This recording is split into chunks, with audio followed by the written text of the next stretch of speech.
ನಮಸ್ಕಾರ ಎಲ್ಲರಿಗೂ, welcome back to my vlogs. ಇದು 14ನೇ ತಾರೀಕು ಗುರುವಾರದ ವ್ಲಾಗು. ಗುರುವಾರ ಬೆಳಗ್ಗೆನೇ ನಾವು ಮಧ್ಯರಾತ್ರಿ 1 ಗಂಟೆಗೆ ಬಿಟ್ವಿ. 1 ಗಂಟೆಗೆ ಬಿಟ್ಟಿದ್ದಕ್ಕೆ ನಾವು ಹಾಸನಾಂಬೆ ದರ್ಶನಕ್ಕೆ ಅಂತ ಹೊರಟಿದ್ವಿ. ಹಾಸನ ರೀಚ್ ಆಗೋಷ್ಟರಲ್ಲಿ 5:30 ಆಯಿತು.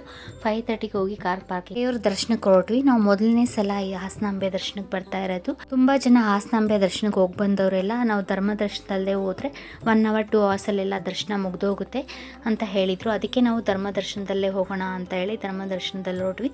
ಈ ರೀತಿ ಬ್ಯಾರಿಕೇಡ್ಸ್ ಹಾಕಿ ಕ್ಯೂ ಸಿಸ್ಟಮ್ ಆಗಿ ಮಾಡಿದ್ದಾರೆ. ಅಲ್ಲಲ್ಲಿ ನಮಗೆ ಟಾಯ್ಲೆಟ್ಸ್ ಅರೇಂಜ್ ಮಾಡಿದ್ದಾರೆ. ತುಂಬ ಚೆನ್ನಾಗಿ ಅರೇಂಜ್ಮೆಂಟ್ಸ್ ಮಾಡಿದರು. ಕ್ಯೂನಲ್ಲಿ ಯಾವುದೇ ರೀತಿ ರಶ್ ಇರಲಿಲ್ಲ. ನಾವು ಬೆಳಗ್ಗೆ 5:30ಗೆಲ್ಲ ರೀಚ್ ಆದರೆ ಬೇಗ ದರ್ಶನ ಮುಗಿಸ್ಕೊಂಡು ಹೊರಗಡೆ ಬರ್ಬೋದು. ಯಾವುದೇ ರೀತಿ ರಶ್ಶು ಸಹ ಇರಲ್ಲ. ಕ್ಯೂ ಈ ರೀತಿ ಮೂವ್ ಆಗ್ತಾ ಇರುತ್ತೆ. ಎಲ್ಲೂ ಸಹ ಒಂದು ಲೈನಲ್ಲಿ ಇಬ್ಬಿಬ್ಬರನ್ನ ಈ ರೀತಿ ಒಬ್ಬರಿಂದ ಒಬ್ಬರು ಬಿಡೋದ್ರಿಂದ ತುಂಬ ನೂಕು ನುಗ್ಲಾಟ ಏನೂ ಆಗಲ್ಲ. ಆರಾಮಾಗಿ ದರ್ಶನ ಮುಗಿಸ್ಕೋಬೋದು. ನಾವು ಈ ರೀತಿ ಹೋಗೋಷ್ಟರಲ್ಲಿ 1.5 hours 2 hours ಆಯಿತು ದೇವ್ರ ದರ್ಶನಕ್ಕೆ. ದೇವ್ರ ಗುಡಿ ಹತ್ರ ಹೋಗೋಷ್ಟರಲ್ಲಿ ಈ ರೀತಿ ಒಂದು 10 ಬ್ಯಾರಿಕೇಡ್ಸ್ ಸಿಸ್ಟಮ್ಸ್ನ ಕ್ರಾಸ್ ಮಾಡಿಕೊಂಡು ಹೋಗೋಷ್ಟರಲ್ಲಿ 2 hours ಆಯಿತು. ದರ್ಶನ ಮುಗಿಸ್ಕೊಂಡು ನಾವು ಆರಾಮಾಗಿ ದೇವ್ರ ದರ್ಶನ ತುಂಬ ಚೆನ್ನಾಗಾಯಿತು. ಹೊರಗಡೆ ಬರೋಷ್ಟರಲ್ಲಿ 7:40 ಆಗಿತ್ತು. ನಲ್ಲಿ ಅಷ್ಟೇ ಫೋಟೋ ವಿಡಿಯೋಸ್ ಮಾಡ್ಬೋದು. ಒಳಗಡೆ ಕೆಲವರು ವಿಡಿಯೋಸ್ ಮಾಡ್ಕೋತಾರೆ, ನನಗೆ ಮಾಡೋಕ್ಕೆ ಇಷ್ಟ ಇರಲಿಲ್ಲ. ಸೊ ಅದಕ್ಕೆ ಹೊರಗಡೆಯಿಂದನೇ ಈ ರೀತಿ ನಾನು ವಿಡಿಯೋ ಮಾಡಿಕೊಂಡೆ. ತುಂಬ ಚೆನ್ನಾಗಿ ಹೂವಿನ ಅಲಂಕಾರ ಎಲ್ಲ ಮಾಡಿದ್ದಾರೆ. 100 ರೂಪಾಯಿ 1000 ರೂಪಾಯಿ ಟಿಕೆಟ್ ತೊಗೊಂಡು ದರ್ಶನಕ್ಕೆ ಹೋಗೋದಕ್ಕಿಂತ ಧರ್ಮ ದರ್ಶನದಲ್ಲಿ ಹೋದ್ರೂ ನಮಗೆ ಆರಾಮಾಗಿ ದರ್ಶನ ಆಯಿತು. ಯಾವುದೇ ನೂಕು ನುಗ್ಲಾಟ ಇರಲಿಲ್ಲ. ಅಲ್ಲಿ ನಮಗೆ ದೊಣ್ಣೆ ಪ್ರಸಾದ ಅಂತ ಕೊಡ್ತಾರೆ. ಖಾರ ಪೊಂಗಲ್ ಕೊಟ್ಟಿದ್ರು. ಪ್ರಸಾದಕ್ಕೂ ಸಹ ಫ್ರೀಯಾಗಿ ದರ್ಶನಕ್ಕೆ ಹೋದವ್ರಿಗೆ ತುಂಬ ಚೆನ್ನಾಗಿ ಪ್ರಸಾದ ಬಿಸಿ ಬಿಸಿಯಾಗಿತ್ತು. ಬೆಳಗ್ಗೆನೇ 7:43ಗೆಲ್ಲ ದರ್ಶನ ಮುಗಿಸ್ಕೊಂಡು ನಾವು ಹೊರಗಡೆ ಬಂದ್ವಿ. ನಂಬೆ ದೇವಸ್ಥಾನದಲ್ಲಿ ದರ್ಶನ ಮುಗಿಸ್ಕೊಂಡು ಹೊರಗಡೆ ಬಂದು ಹಾಗೆಯೇ ಅಲ್ಲಿಂದ ಶೃಂಗೇರಿಗೆ ಹೋಗೋಣ ಅಂತ ಹೊರಟ್ವಿ. ನಂಬೆಯಿಂದ ಶೃಂಗೇರಿಗೆ ಹೊರಟಾಗ ನಾವು ಅಲ್ಲಿ ಬಿಟ್ಟಾಗ 8:30 ಆಗಿತ್ತು. ತಿಂಡಿ ಮುಗಿಸ್ಕೊಂಡು ಬಿಟ್ವಿ. ನಾವು ಶೃಂಗೇರಿಗೆ ರೀಚ್ ಆಗೋಷ್ಟರಲ್ಲಿ 10:30 ಆಗಿತ್ತು. ಘಾಟ್ ಸೆಕ್ಷನ್ ಆಗಿರೋದ್ರಿಂದ ನಿಧಾನಕ್ಕೆ ಓಡಿಸ್ಕೊಂಡು ಬರೋಷ್ಟರಲ್ಲಿ 10:30 11 o'clock ಆಗಿತ್ತು. ದರ್ಶನ ಆರಾಮಾಗಿ ಆಯಿತು. ತುಂಬ ಏನು ರಶ್ ಇರಲಿಲ್ಲ. ವೀಕ್ ಡೇಸ್ ಆಗಿರೋದ್ರಿಂದ, ವೀಕೆಂಡ್ ಆಗಿದ್ದರೆ ತುಂಬ ರಶ್ ಇರೋದು. ವೀಕ್ ಡೇಸ್ ಆಗಿರೋದ್ರಿಂದ ದರ್ಶನ ಸಹ ಆರಾಮಾಗಿ ದರ್ಶನ ಮುಗಿಸ್ಕೊಂಡು ಇಲ್ಲಿ ನದಿನಲ್ಲಿ ಮೀನುಗಳನ್ನ ನೋಡೋಣ ಅಂತ ಬಂದ್ವಿ. ಇಲ್ಲಿ ಮೀನುಗಳಿಗೆ ನಾವು ಆಹಾರ ಹಾಕಿ ನಮಸ್ಕಾರ ಮಾಡಿಕೊಂಡ್ರೆ ನಮಗೆ ಯಾವುದೇ ಚರ್ಮ ರೋಗ ಸಮಸ್ಯೆ ಇದ್ದರೂ ಅದೆಲ್ಲ ಹೊರಟೋಗುತ್ತೆ ಅಂತ ಹೇಳ್ತಾರೆ. ತುಂಬ ಜನ ಹರಕೆ ಕಟ್ಕೊಂಡು ಇಲ್ಲಿ ಮೀನುಗಳಿಗೆ ಆಹಾರ ಹಾಕ್ತಾರೆ. ಇದನ್ನು ಯಾವುದೇ ರೀತಿ ಟಚ್ ಮಾಡೋ ಹಾಗಿಲ್ಲ. ಫಸ್ಟೆಲ್ಲ ಅಲ್ಲಿ ಬ್ರಿಡ್ಜ್ ಇರಲಿಲ್ಲ ನದಿ ಮೇಲೆ. ಇವಾಗ ಬ್ರಿಡ್ಜು ಸಹ ಕಟ್ಟಿದ್ದಾರೆ. ನಾನು ಶೃಂಗೇರಿಗೆ ಹೋಗಿ ತುಂಬ ವರ್ಷ ಆಗ್ಬಿಟ್ಟಿತ್ತು. ನಾನು ಸ್ಕೂಲ್ಗೆ ಹೋಗ್ತಾ ಇರಬೇಕಾದಾಗ ಟ್ರಿಪ್ಪಲ್ಲಿ ಹೋಗಿದ್ದಿದ್ದು ಶೃಂಗೇರಿಗೆ. ಅದಾದಮೇಲೆ ಶೃಂಗೇರಿಗೆ ಹೋಗೇ ಇರಲಿಲ್ಲ. ಇದೇ ಫಸ್ಟ್ ಟೈಮು ನಾನು ಹೋಗಿದ್ದು. ಒಂದು 10-15 years ಆಗೋಗಿದೆ ಶೃಂಗೇರಿಗೆ ಹೋಗಿ. ಶೃಂಗೇರಿನಲ್ಲೆಲ್ಲ ದರ್ಶನ ಮುಗಿಸ್ಕೊಂಡು ಅಮ್ಮನವ್ರ ದರ್ಶನ ತುಂಬ ಚೆನ್ನಾಗಾಯಿತು. ಅಲಂಕಾರ ತುಂಬ ಚೆನ್ನಾಗಿ ಮಾಡಿದರು. ಅಲ್ಲಿಂದ ದರ್ಶನ ಮುಗಿಸ್ಕೊಂಡು ಹೊರಗಡೆ ಬಂದರೆ ಈ ರೀತಿ ದಸರಾಗೆ ಬೊಂಬೆ ಅಲಂಕಾರ ಮಾಡಿದ್ರಲ್ಲ ಅದೆಲ್ಲ ಹಾಗೆ ಇಟ್ಟಿದ್ರು. ಅದನ್ನು ಏನೂ ತೆಗ್ದಿರಲಿಲ್ಲ. ತುಂಬ ಚೆನ್ನಾಗಿ ಇಲ್ಲಿ ಬೊಂಬೆಗಳನ್ನ ಅಲಂಕಾರ ಮಾಡಿ ಅದಕ್ಕೆ ಅಂತಲೇ ಎಕ್ಸಿಬಿಷನ್ ಹಾಗೆ ಬಿಟ್ಟಿದ್ರು. ಆ ಎಕ್ಸಿಬಿಷನ್ ಒಳಗಡೆ ಎಂಟ್ರಿ ತೊಗೊಂಡು ಇಲ್ಲಿ ಏನು ಎಂಟ್ರಿ ಫೀಸ್ ಏನೂ ಇರಲ್ಲ. ಹಾಗೇ ದರ್ಶನ ಮುಗಿಸ್ಕೊಂಡು ಬಂದು ಇಲ್ಲಿ ದಸರಾ ಬೊಂಬೆಗಳನ್ನ ನೋಡಿಕೊಂಡು ಹೊರಗಡೆ ಬರೋಷ್ಟರಲ್ಲಿ ಒಂದು 10-20 minutes ಆಯಿತು. ನೋಡಿ ಈ ರೀತಿ ಎಲ್ಲ ಬೊಂಬೆಗಳನ್ನೂ ಜೋಡಿಸಿದ್ದಾರೆ. ಮತ್ತು ಎಲ್ಲ ದೇವ್ರ ಬಗ್ಗೆನೂ ಒಂದೊಂದು ಸ್ಟೆಪ್ಪಲ್ಲಿ ಅರೇಂಜ್ ಮಾಡಿದ್ದಾರೆ. ತುಂಬ ಚೆನ್ನಾಗಿ ದಸರಾ ಬೊಂಬೆ ಅಲಂಕಾರ ಎಲ್ಲ ಮಾಡಿದರು. ಈ ರೀತಿ ಎಕ್ಸಿಬಿಷನ್ ಅರೇಂಜ್ ಮಾಡಿದರು. ಇದನ್ನು ನೋಡಿಕೊಂಡು ನಾವು ಹೊರಗಡೆ ಬಂದು ಆನೆಗಳಿತ್ತಲ್ಲ, ಆನೆಗಳ ಹತ್ರ ಎಲ್ಲ ಫೋಟೋ ತೆಗೆಸ್ಕೋಬೋದು. ಶೃಂಗೇರಿನಲ್ಲಿ ನಾವು ಪ್ರಸಾದ ತಿಂದ್ಕೊಂಡು 12 ಕಾಲಾಗಿತ್ತು. ನಾವು ಇಲ್ಲಿ ದರ್ಶನ ಮುಗಿಸ್ಕೊಂಡು ಹೊರಗಡೆ ಬಂದು ಎಲ್ಲ ನೋಡಿ ಆದಮೇಲೆ ನಾವು ಹಾಗೆಯೇ ಪ್ರಸಾದಕ್ಕೆ ಹೋಗೋಣ ಅಂತ ಹೇಳಿ ಪ್ರಸಾದಕ್ಕೆ ಹೊರಟ್ವಿ. ಇಲ್ಲೂ ಸಹ ನಮಗೆ ಪ್ರಸಾದ ಹಾಕ್ತಾರೆ. ಅನ್ನ, ರಸಮ್ಮು ಮತ್ತು ಸಾಂಬಾರು, ಮೊಸರನ್ನ ಹಾಕ್ತಾರೆ. ನಮಗೆ ಎಷ್ಟು ಬೇಕೋ ಅಷ್ಟು ಹಾಕಿಸ್ಕೊಂಡು ಹೊಟ್ಟೆ ತುಂಬ ಊಟ ಮಾಡಿ ಅನ್ನ ವೇಸ್ಟ್ ಮಾಡಬಾರ್ದು. ದೇವಸ್ಥಾನಕ್ಕೆ ಹೋದಾಗ ಪ್ರಸಾದ ಹಾಕಿದಾಗ ಜಾಸ್ತಿ ಹಾಕಿಸ್ಕೊಂಡು ಅದನ್ನು ವೇಸ್ಟ್ ಮಾಡೋದಕ್ಕಿಂತ ಎಷ್ಟು ಬೇಕೋ ಅಷ್ಟು ಹಾಕಿಸ್ಕೊಂಡು ಪ್ರಸಾದನ ತಿಂದು ಬರಬೇಕು. ನಾವು ಪ್ರಸಾದ ಎಲ್ಲ ತಿಂದು ಇಲ್ಲಿಂದ ನಾವು ಹೊರನಾಡು ಅನ್ನಪೂರ್ಣೇಶ್ವರಿ ದೇವಸ್ಥಾನಕ್ಕೆ ಹೋಗೋಣ ಅಂತ ಹೊರಟ್ವಿ. ಇಲ್ಲಿ 12:30 ಆಗಿತ್ತು. ನಾವು ಹೊರನಾಡು ಅನ್ನಪೂರ್ಣೇಶ್ವರಿ ದೇವಸ್ಥಾನಕ್ಕೆ ಹೋದಾಗ ಅಲ್ಲಿಗೆ ನಮಗೆ 1:30-2 o'clock ಆಗಿತ್ತು. ಒಂದು 2 hours ತೊಗೊಳುತ್ತೆ ನಾವು ಅಲ್ಲಿಂದ ಇಲ್ಲಿಗೆ ರೀಚ್ ಆಗೋಷ್ಟರಲ್ಲಿ. ಹೊರನಾಡು ಅನ್ನಪೂರ್ಣೇಶ್ವರಿ ದೇವಸ್ಥಾನದಲ್ಲೂ ಸಹ ನಮಗೆ ದರ್ಶನ ತುಂಬ ಚೆನ್ನಾಗಾಯಿತು. 5 ನಿಮಿಷದಲ್ಲಿ ನಾವು ದೇವಸ್ಥಾನದಲ್ಲೊಳಗೆ ಹೋಗಿ ದರ್ಶನ ಮುಗಿಸ್ಕೊಂಡು ಬಂದ್ವಿ. ಇಲ್ಲೂ ಸಹ ನಮಗೆ ಪ್ರಸಾದ ಕೊಡ್ತಾರೆ. ಬೇಕು ಅಂದವರು ಹೋಗಿ ಪ್ರಸಾದ ಊಟ ಮಾಡ್ಕೊಂಡು ಬರ್ಬೋದು.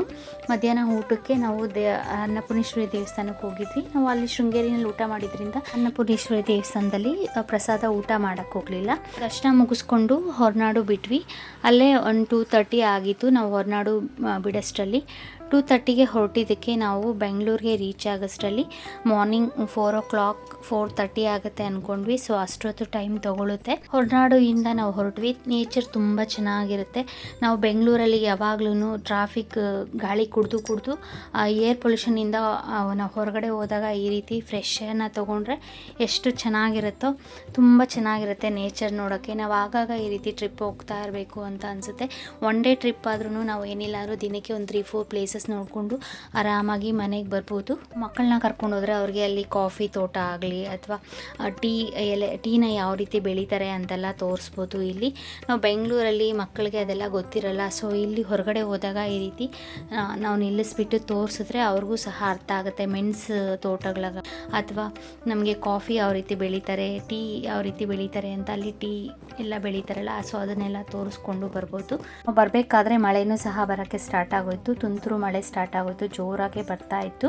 ಟ್ರಿಪ್ ಮುಗಿಸ್ಕೊಂಡು ಮನೆಗೆ ಬರೋಷ್ಟರಲ್ಲಿ ಮಾರ್ನಿಂಗ್ 4:30 ಆಗಿಬಿಟ್ಟಿತ್ತು. ಒಂದು ಸ್ವಲ್ಪ ಹೊತ್ತು ಮಲಗಿ ಬೆಳಗ್ಗೆ ಶುಕ್ರವಾರ ಆಗಿರೋದ್ರಿಂದ ನನ್ನ ಮಗಳು ಕಾಲೇಜ್ಗೆ ಹೋಗಬೇಕಾಗಿತ್ತು. ಅವಳು ರೆಡಿಯಾಗಿ ಕಾಲೇಜ್ಗೆ ಹೋದ್ಲು. ನಾನು ಮನೆಯೆಲ್ಲ ಕ್ಲೀನ್ ಮಾಡಿಕೊಂಡು ಪೂಜೆ ಮಾಡ್ತಾ ಇದ್ದೀನಿ. ಪೂಜೆ ಮಾಡಿಕೊಂಡು ನಮ್ಮ ಮಾವ ಮನೆಯಲ್ಲಿ ಇವತ್ತು ಸತ್ಯನಾರಾಯಣ ಸ್ವಾಮಿ ಪೂಜೆ ಇತ್ತು. ಪೂಜೆಗೆ ಹೋಗೋಣ ಅಂತ ಹೇಳಿ ಪೂಜೆಗೆ ಒಂದು ಸ್ವಲ್ಪ ಹೂ ಕಟ್ಕೋಬೇಕಾಗಿತ್ತು. ಹೂ ಕಟ್ಕೊಂಡು ಪೂಜೆಗೆ ತೊಗೊಂಡು ಹೋಗೋಣ ಅಂತ ಹೂ ಕಟ್ಕೋತಾ ಇದ್ದೀನಿ. ಮನೆಯಲ್ಲಿ ಕಾಕಡ ಹೂವು ತಂದು ಒಂದು ವಾರ ಆಗಿತ್ತು. ಕವರಲ್ಲಿ ಹಾಗೆ ಇಟ್ಟಿದ್ದರಿಂದ ಏನೂ ಆಗಿರಲಿಲ್ಲ, ಚೆನ್ನಾಗೇ ಇತ್ತು. ಒಂದು ಸ್ವಲ್ಪ ಹೂ ಇತ್ತು. ಅಲ್ಲಿ ಒಂದು ಮಳ ಹೂವನ್ನು ಈ ರೀತಿ ಕಾಕಡ ಹೂವನ್ನು ಕಟ್ಕೊಂಡು ರೆಡಿ ಮಾಡಿಕೊಂಡೆ ಪೂಜೆಗೆ ಅಂತ.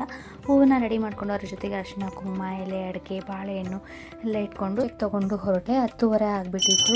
ಪೂಜೆ ಸ್ಟಾರ್ಟ್ ಆಗಿಬಿಟ್ಟಿತ್ತು. ನಾವು ಬರೋಷ್ಟರಲ್ಲಿ ಪೂಜೆಗೆ ಎಲ್ಲ ರೆಡಿ ಮಾಡಿ ಪೂಜೆ ಸ್ಟಾರ್ಟ್ ಮಾಡಿದ್ರಲ್ಲ. ಫಸ್ಟು ಲಕ್ಷ್ಮೀ ಪೂಜೆ, ಗಣೇಶ ಪೂಜೆ ಎಲ್ಲ ಮುಗಿಸಿ ಆಮೇಲೆ ಹೋಮ ಮಾಡ್ತಾರೆ. ಹೋಮ ಆದಮೇಲೆ ಸತ್ಯನಾರಾಯಣ ಸ್ವಾಮಿ ಪೂಜೆ ಸ್ಟಾರ್ಟ್ ಮಾಡ್ತೀವಿ ಅಂತ ಹೇಳಿದ್ರು. ಸತ್ಯನಾರಾಯಣ ಸ್ವಾಮಿ ಪೂಜೆ ಮಾಡೋಷ್ಟರಲ್ಲಿ 11:30 ಆಗ್ತಾ ಬಂದಿತ್ತು. ಪೂಜೆ ಎಲ್ಲ ಮುಗಿಯೋಷ್ಟರಲ್ಲಿ 12:30 ಆಯಿತು. ಹೋಮ ಸ್ಟಾರ್ಟ್ ಮಾಡ್ತಾ ಇದ್ದಾರೆ. ಹೋಮ ಆದಮೇಲೆ ಸತ್ಯನಾರಾಯಣ ಸ್ವಾಮಿ ವಿಗ್ರಹ ಇಟ್ಟು ಅದಕ್ಕೆ ಅಭಿಷೇಕ ಮಾಡಿ ಪೂಜೆ ಮಾಡಿ ಅಭಿಷೇಕ ಮಾಡಿರ್ತಾರಲ್ಲ ಅದನ್ನೇ ನೈವೇದ್ಯವಾಗಿ ಎಲ್ಲರಿಗೂ ಕೊಡ್ತಾರೆ. ಗೃಹ ಪ್ರವೇಶ ಮಾಡಿದಾಗ ಸ್ಟಾರ್ಟಿಂಗು ನಾವು ಸತ್ಯನಾರಾಯಣ ಸ್ವಾಮಿ ಪೂಜೆ ಮಾಡಿಸ್ತೀವಲ್ಲ, ಕಂಟಿನ್ಯೂಸ್ ಆಗಿ 5 ವರ್ಷ ಪೂಜೆ ಮಾಡಿಸ್ತಾರೆ. ಕೆಲವರು 7 ವರ್ಷ ಮಾಡಿಸ್ತಾರೆ. 7 ವರ್ಷ ಆದಮೇಲೂ ಸಹ ಮನೆಯಲ್ಲಿ ಸತ್ಯನಾರಾಯಣ ಸ್ವಾಮಿ ಪೂಜೆನ ಸಿಂಪಲ್ ಆಗಾದರೂ ಮಾಡಿಸ್ಬೋದು. ಇಲ್ಲಾಂದರೆ ದೇವಸ್ಥಾನದಲ್ಲಿ ಹೋಗಿ ನಾವು ಸತ್ಯನಾರಾಯಣ ಸ್ವಾಮಿ ಪೂಜೆನ ಮಾಡಿಸ್ಕೊಂಡು ಬರ್ಬೋದು.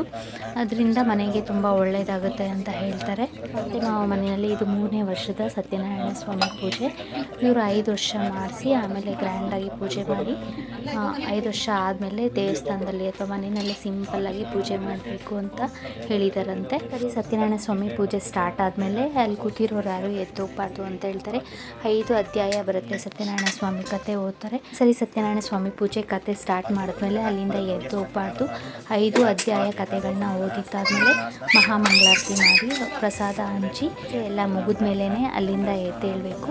ಮಧ್ಯದಲ್ಲಿ ನಾವು ಪೂಜೆ ಮಧ್ಯದಲ್ಲಿ ಎದ್ದು ಹೋಗೋದು ಒಳ್ಳೆಯದಲ್ಲ ಅಂತ ಹೇಳ್ತಾರೆ. ಈಗ ಸತ್ಯನಾರಾಯಣ ಸ್ವಾಮಿ ಪೂಜೆ ನೈವೇದ್ಯ ಮಾಡ್ತಾ ಇದ್ದಾರೆ. ನೈವೇದ್ಯ ಎಲ್ಲ ಮುಗಿದಾದ್ಮೇಲೆ ಕತೆ ಸ್ಟಾರ್ಟ್ ಮಾಡ್ತಾರೆ. 5 ಅಧ್ಯಾಯ ಕತೆನೂ ಕೇಳಿದಾದ್ಮೇಲೆ ಮಹಾಮಂಗಳಾರತಿ ಮಾಡಿ ಪ್ರಸಾದ ಹಂಚಿ ಆಮೇಲೆ ಅಲ್ಲೇ ಊಟಕ್ಕೆ ನಾವು ನಮ್ಮ ಕೈಯಲ್ಲಾದಷ್ಟು ಜನಕ್ಕೆ ಊಟ ಹಾಕ್ಬೋದು. ಊಟ ಹಾಕಿ ಅರಿಶಿನ ಕುಂಕುಮ ಕೊಟ್ಟರೆ ತುಂಬ ಒಳ್ಳೆಯದಾಗುತ್ತೆ. ಬಂದಿರೋ ಮುತ್ತೈದರಿಗೆ ಅರಿಶಿನ ಕುಂಕುಮ ಕೊಟ್ಟು ನಾವು ಪ್ರಸಾದ ಹಂಚಿ ಮನೆಯಲ್ಲಿ ಪೂಜೆ ಮಾಡಿದ್ರೆ ತುಂಬ ಒಳ್ಳೆಯದಾಗುತ್ತೆ ಅಂತ ಹೇಳ್ತಾರೆ. ಸತ್ಯನಾರಾಯಣ ಸ್ವಾಮಿ ಪೂಜೆನ ನಾವು ನಿಷ್ಠೆಯಿಂದ ಮಾಡಬೇಕಾಗುತ್ತೆ.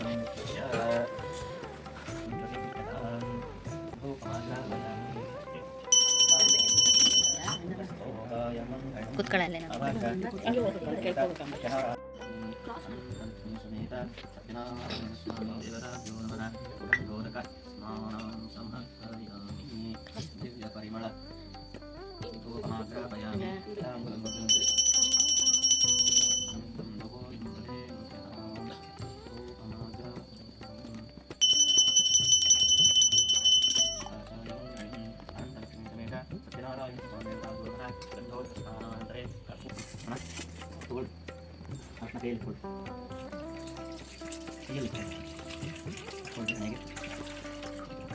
ನೀವು ಎಣ್ಣೆಗೆ ಹಣೆಗೆ ಮಾಂಗಲ್ಯ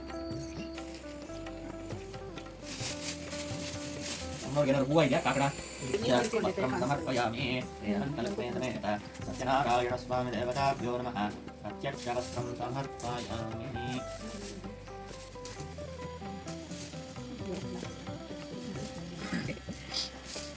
ಅಭಿಷೇಕ ಎಲ್ಲ ಆದಮೇಲೆ ಸತ್ಯನಾರಾಯಣ ಸ್ವಾಮಿ ಪೂಜೆ ಕತೆ ಸ್ಟಾರ್ಟ್ ಮಾಡ್ತಾರೆ. ಕತೆ ಸ್ಟಾರ್ಟ್ ಮಾಡಿದ್ಮೇಲೆ ಯಾರೂ ಎದ್ದು ಹೋಗ್ಬಾರ್ದು. ಮಧ್ಯದಲ್ಲಿ ನೀಟಾಗಿ ಫಸ್ಟಿಂದ 5ನೇ ಅಧ್ಯಾಯದವರೆಗೂ ಪೂಜೆ ಎಲ್ಲ ಮುಗಿಸಿದ್ದಾದಮೇಲೆ ನಾವು ಎಲ್ಲರೂ ಅರಿಶಿನ ಕುಂಕುಮ ತೊಗೊಂಡು ಊಟ ಮಾಡಿ ಅಲ್ಲಿಂದ ಬಂದ್ವಿ. ಇವತ್ತಿನ ವ್ಲಾಗ್ ಮುಗಿದಿದೆ. ನಿಮಗೆಲ್ಲರಿಗೂ ಇಷ್ಟ ಆದರೆ ಪ್ಲೀಸ್ ಮಾಡಿ, ಶೇರ್ ಮಾಡಿ ಮತ್ತು ಸಬ್ಸ್ಕ್ರೈಬ್ ಮಾಡಿ. Thank you.